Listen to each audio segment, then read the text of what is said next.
everybody.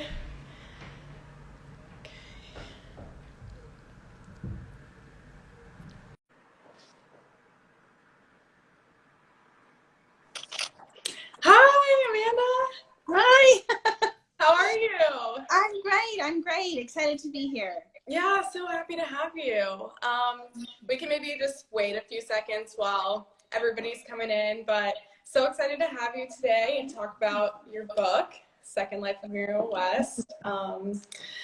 Hello, everybody. I'm secretly thrilled that I was able to get on because it's my first live, and yes, I'm here, and I'm so glad. Yes, I'm glad. No issues at all. Great. Yeah. Okay, looks like a few people are rolling in. Well, as people are starting to come in, I can sort of introduce myself. So, hi everyone, thank you so much for joining us today. My name is Annabelle Zane, and I'm a community manager at Bookclubs. Bookclubs is a web and mobile app that makes starting and maintaining a book club simple. So, our mission is to inspire meaningful connections through reading and discussion, and so that's why we do this monthly book club with one of our partnered authors as part of our book club's author chats. And with that being said, I'd like to introduce Amanda Skenandore. Amanda is the award-winning author of 3 historical novels, The Second Life of Mirielle West, The Undertaker's Assistant, and Between Earth and Sky. She's also a registered nurse and a certified infection preventionist. She lives in Las Vegas with her husband, Steven, and their pet turtle, Lenore. So once again, Amanda, thank you so much for joining us today. For anybody who might just be dropping in, who hasn't read the book, I'm just going to give a quick synopsis. So this is a historical fiction novel based on the true story of an American colony in Louisiana known as Carville, where thousands of people were stripped of their civil rights, branded as lepers, and forcibly quarantined throughout the entire 20th century. The story centers around when the glamorous world of a silent film star's wife abruptly crumbles when she's forcibly quarantined at the Carville lepers' home. It is a page-turning story of courage, resilience, and reinvention set in the 1920s in Louisiana and Los Angeles. So, with that being said, Amanda, if it's okay with you, we'll jump into some questions unless you have anything, a few words before we start. If not, we can just go ahead. Let's go ahead. I'm thrilled to be here and get started. Awesome. Okay, so something that I'd love to start with is the fact that not only are you a writer, but you're also a nurse, which I feel like offers a really unique perspective to your writing. So I was wondering if you could tell us a little bit about your background as a nurse and how you balance that career with being a writer, as well as if inspiration crosses borders in the sense that if your patients ever give you inspiration for your writing, or if being a writer makes you a better nurse in any way. Thank you. That's a great question. I've been a nurse for a little over 12 years. I started as a neonatal nurse, so working with a lot of like the preterm babies. Mm-hmm. And then after doing that, I did that for about 5 years. I became an infection prevention nurse. So now I'm kind of on the back end of things, helping to try to prevent the spread of infection in the hospital, both for the staff and our patients. And I loved both of those kind of aspects of nursing, but I'm thrilled to be doing what I'm doing now. And yeah. Would you be able to get into a little without like too much of the medical jargon, I guess, of like what that sort of entails? Oh, sure. So yeah, infection prevention, we deal with a ton of things. Some of it is just the reporting, right? So there's, you think about all the COVID stats that you see. Mm-hmm. Someone, at the hospital is reporting those stats to the health department, who's then reporting those stats to, the CDC. And I'm that person. Okay. For people at the hospital that's reporting that. But that's just one small piece of the job. A much bigger piece, of course, is, sort of on the front end, making sure that our staff have the PPE that they need, In the early days of the pandemic, when we didn't have enough PPE, it was, you know, how can we use what we have and still keep our staff safe? It's identifying which patients have different illnesses that require different precautions, maybe some multi-drug resistant infections, that kind of a thing. And then a lot is, you know, making sure that the products that we're using are appropriate for the hospital, that we're cleaning things well. I mean, everything from like the floors to the surgical instruments that are used in surgery. And so all of those pieces sort of fall under the umbrella of infection prevention. That's super interesting. I was curious just from, you know, reading the book, and so I was curious about that. But sorry, so for the second part of the question, if you want to get into that. Sure, absolutely, yeah. I think that nursing, I'm very lucky that it's a wonderful sort of career to balance with writing. I work part-time now so that I can do writing essentially full-time, and then infection prevention on a part-time basis. And I think also there's a bit of balance in terms of like when I'm at work at the hospital, when I'm doing my nursing, like I'm 100% focused on that. And it's mentally engaging and also consuming. And so it provides a nice sort of break from when I'm writing, and then, you know, 100% consumed with the story that I'm writing. So it kind of lets me have a little bit of life balance in that way, you know, in addition to just the flexibility that nursing provides. And I do think that, you know, you had that great phrase, this inspiration cross borders. I think for me, it certainly does. As a nurse, you see every human emotion, right? This great grief and just absolute joy. Certainly working, you know, when I initially started in maternal child, even though, you know, I was in the NICU and a lot of those babies are there because they're sick, like parents are still overjoyed that they have a baby, right?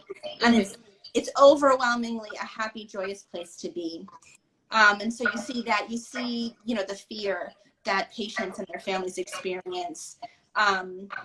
You see that the first, right? So like the first time that a new dad puts a baby's diaper on, like that's always such a cute thing to watch. And you know, so all kinds of those human emotions, I think, that you see just very, very vividly in the hospital, in healthcare. And so why, you know, nothing specific, certainly no specific scenarios from my nursing have come to play in my stories. I would say that expression of emotion certainly has, and just seeing the way that health and wellness and sickness can have such a profound effect on people, that certainly comes to play in my writing. Conversely, I suppose my writing, in terms of making me a better nurse, I mean, I certainly hope that it has, in certainly the kind of boring way of it helps me when I'm crafting, you know, emails. I'm a better communicator now because I spend hours and hours every week dealing with words. But I also think my writing has given me a great deal of perspective. This latest book, The Second Life of Mirielle West, I was finishing the book right as the pandemic began. And, you know, in the book, of course, we're talking about quarantine and people who were, you know, forcibly quarantined. There's the fear of illness. And all of a sudden I was seeing that, you know, in real life there at the hospital. And I just had such, I don't know, it gave me this feeling of like, okay, if these people, you know, 100 years ago who were forcibly quarantined for life, right? Like a lot of them never got to be released. If they could still find joy in their lives, if they could find meaning and connection and get through that, certainly we could too, right? So I think in that way, it was very serendipitous that I was writing this book as the pandemic was happening, because it gave me a sense of peace almost as I was going into the hospital to deal with our modern day pandemic. And I think it also has made me more sensitive to the idea about stigma and the medical things that we do stigmatize. And so then as a nurse, I can approach my patients, I can approach, you know, these medical issues with greater compassion. than I think I would have been able to were I not doing my writing. Yeah, absolutely. And I think, like you're saying, the book is really timely in that way. And it's interesting how the time worked out that you were finishing the book right as COVID was happening. But you definitely see all of that in the book, like the emotions of everybody working at the hospital to the patients. Like you can tell that this is something that you know firsthand. So that's really interesting to hear you talk about that. So moving on to the next question. So as we talked about, this novel is based on a real colony in Louisiana called Carville for people who have been diagnosed with leprosy. So what inspired you to write about the people of Carville specifically? So yeah, it was a part of our history that I knew nothing about. So, like, as you mentioned, for over 100 years, Carville was founded in 1894, and it served as a facility all the way up through the early 2000s. The last patient, I think, left in 2015, right? And so I found this book, actually. It was called Carville, Remembering Leprosy in America. And I was sort of immediately taken aback because, again, even as an infection prevention nurse, I just didn't have a sense of that this had ever been an issue, a disease that was endemic in the United States, but it was.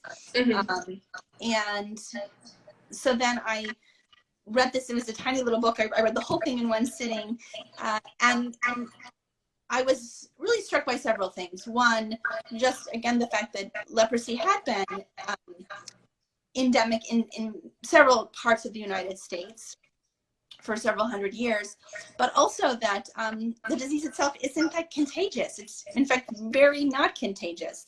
Like 95% of us would never catch the disease, even if we were exposed to someone that had the disease. And yet you had this grossly disproportionate response, and that quarantine people for their whole life. And so this just very disproportionate response, like I said, really struck me, and sort of the cruelty of that. And then what really struck me, though, about the story and about Carville, and made me want to share the story with readers, was the people who were there. Their real life experiences of having been ripped from their homes and brought to the middle of nowhere in Louisiana. It's the colony is sort of on this bend in the Mississippi River, and in between Baton Rouge and New Orleans, but there isn't a lot there. And again, a lot of these people, until they found a cure, which wasn't until the 1940s, these people were there a lot of times committed for their whole lives. And I felt like their experience, especially because their experience had been one that had been sort of taken from them, I wanted to be part of bringing that back and sharing that with readers. Yeah, absolutely. So I'm just curious, did you sort of stumble upon the book, or like how did you come across it? Yeah, that's a great question, because it's like I said, it's a short little book. I was at the library, our university library, so imagine thousands of books on the bookshelves. It was, again, sort of serendipitous. I was in the medical history section because I think, part being a nurse, I had talked about medical things in my second book, The Undertaker's Assistant. Obviously, it's about, part of it's about undertaking, and I really enjoyed that. I think medical history is so fascinating, and I was there, and then, yeah, like I said, I just found this little book, and I pulled it out, and it was really like, what? Leprosy in America? When I thought about it, in my mind, leprosy was a disease of long ago times, faraway places. I had these ideas of, what's in the Bible, what's in the movie Ben-Hur, and literally that was it. That was my whole conception of the disease, and all of that was wrong, right? So I had to sort of relearn all of that.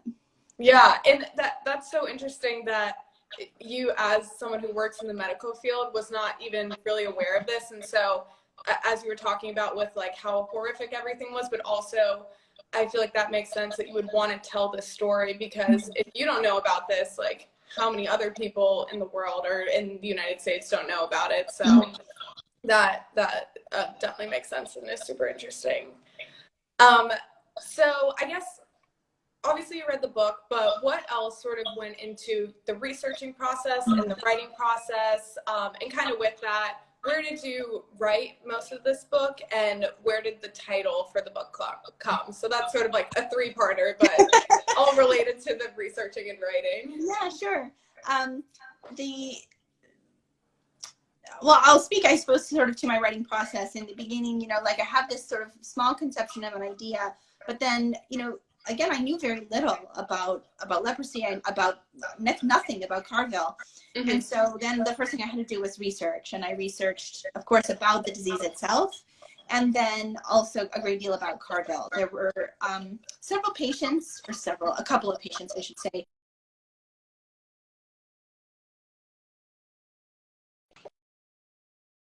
My end right now. I was able to go and visit Carville. Oh, wait, sorry, you were frozen for a second. Would you mind like re-saying the last sentence? Sorry. Yes, no problem. I mentioned that there were several memoirs that I had read from patients who lived there, and that I was able to go and visit Carville. Oh, that's and so actually, interesting. Yeah, it's very, very lucky that it's, you know, it's sort of still in existence. It's no longer a leprosarium. There's not a hospital there or a colony. It's been turned into the National Guard. Louisiana National Guard bought that land, and they do a little camp for at-risk youth. But there's a museum there, and with an archive, and a lot of the old buildings are still in existence. They didn't really tear much down. They just sort of used the existing structures, which was so neat. So, you know, I got to spend 4 days combing through the archive, reading letters from patients, from the staff. The Sisters of Charity were nuns who lived at the facility and worked as nurses, and in the laboratory, in the pharmacy, for the whole time caring for the patients. I read some of their stories, some of their letters, got to see the artifacts, and I got to walk the space. I got to, you know, they had raised platforms because a lot of the patients, you couldn't navigate the sort of boggy ground that was there, you know, in that area of Louisiana. And so they all had raised walkways that are still there. The infirmary, the old infirmary, was turned into like a little hotel is not quite the right word, but like lodging house. And so that's, I actually got to stay there at the infirmary, see the old churches, visit the cemetery.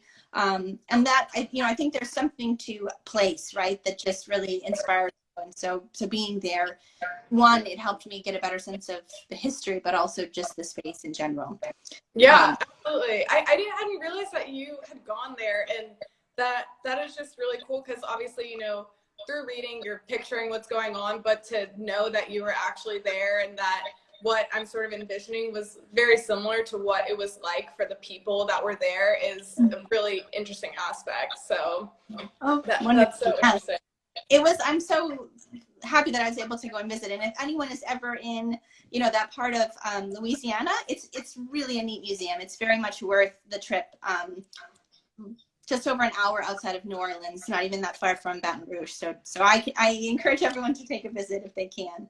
Absolutely. Very cool. And then, so then once I had all of that, then I, you know, can start to craft my story. I'm a big outliner, so I wrote a pretty detailed outline, wrote a first draft, revised it a little bit, sent it out to beta readers and my agent, and my agent was like, we need to do some work here. So I ended up rewriting almost, I'd say about 80% of the novel before we finally sent it. Yeah, that was a big undertaking before I sent it into my publisher. And at that point, then I'm terrible with titles. I just, you know, I can write 120,000 words, but I cannot come up with like 4. And so I had been kind of batting some ideas off of my publisher, ideas that had to do with, you know, outcasts, because, you know, a lot of these people, again, they were turned out from their families, turned out from society. So I was playing with that sort of idea, the idea of being separate, separated from society. And then I started to focus more on Mirielle, the main character, who, you know, she really does have a very profound change throughout the whole course of the novel, and is, you know, forced by circumstance to sort of completely reinvent herself. And that's where then I came to this idea of thinking about second chances, and then this idea of the second life for her at this facility. And you know, it sort of speaks to both that in a way, the death of her old life. And for a lot of people who came to Carville, that was the case. You had some people whose families just dropped them at the door, the gate, and never looked back, right? And so a lot of them did have to go through a period of rebirth, if you will. And for Mirielle, that's certainly the case. So that's sort of how the title came to be. Yeah, absolutely. And having read the book, it totally, I feel like, encapsulates the novel and exactly what these people went through. So that's interesting how it was a bit of a process to get there, but how that one ended up sticking. Yeah. So I'm going to move on to the last sort of open form question before we get into the rapid fire questions. So what do you hope readers take away from this story, and if there's any sort of new lessons or new perspectives that you hope for them to gain from reading this book? I definitely hope that readers, I mentioned that my experience as I was writing it during the beginning of our pandemic, and unfortunately, the pandemic hasn't gone away, that I certainly found, again, both a sense of perspective that obviously what we're going through is terrible and traumatic, but that it's not necessarily unique as we sometimes think it is, and that people have gone through similar things and come out okay, right? I've been able to grow from the experience, to find what's important in their lives. And so I do hope that readers will have a sense of that perspective, and also the hope, right? Because our situation can feel very bleak. Mm-hmm. And certainly that was the case for people at Carville. You had, they would call it the disease of the living dead, because, even though the disease doesn't necessarily kill people at all. Sometimes people will die from the disease. Sometimes they would die from a secondary infection. But there still was, you were just completely separated from the rest of the world. So there was the sense that you were, dead. But they did find hope, right? They found hope in each other. They found hope in a potential cure, which they did find at Carville later. So I hope that readers ultimately, it seems like, and it is, there are definitely elements of the story that are very sad, but I wrote it to be a hopeful book, and I hope that readers find some of that too. And I would say lastly, I think, I hope it makes people consider, and it certainly has made me consider, a little bit of I mentioned the stigma, what sort of diseases that we're stigmatizing today. I think not so much today, but go back 30 years, AIDS was very, very stigmatized, right? And there were even talk about setting up quarantine facilities for people who did have HIV back then. Mm-hmm. And there's still some of that stigma today. I think about people who have, mental health illnesses. There's a lot of stigma surrounding that. And even, I would say, like body size, there's a great deal of stigma, that we just take this sort of moral weight and put it on things that are medical, right? Like leprosy, it's a bacteria. It has nothing to do with the cleanliness of a person or their moral character, right? But they got so intertwined, and we continue to do that today. And so I just hope that this book will give people a little bit of pause the next time they start to ascribe some of those, those moral characteristics to things that are just illnesses or states of being. Yeah, absolutely. I think I definitely took that away from it. So, I think, it humanizes these people at the end of the day. We're just human, and these things can happen, and it's not by anyone's fault of their own, and recognizing that, but realizing that you can still live a wonderful life and have that hope that the characters did have in this book that were based on real people as well. So that's super insightful.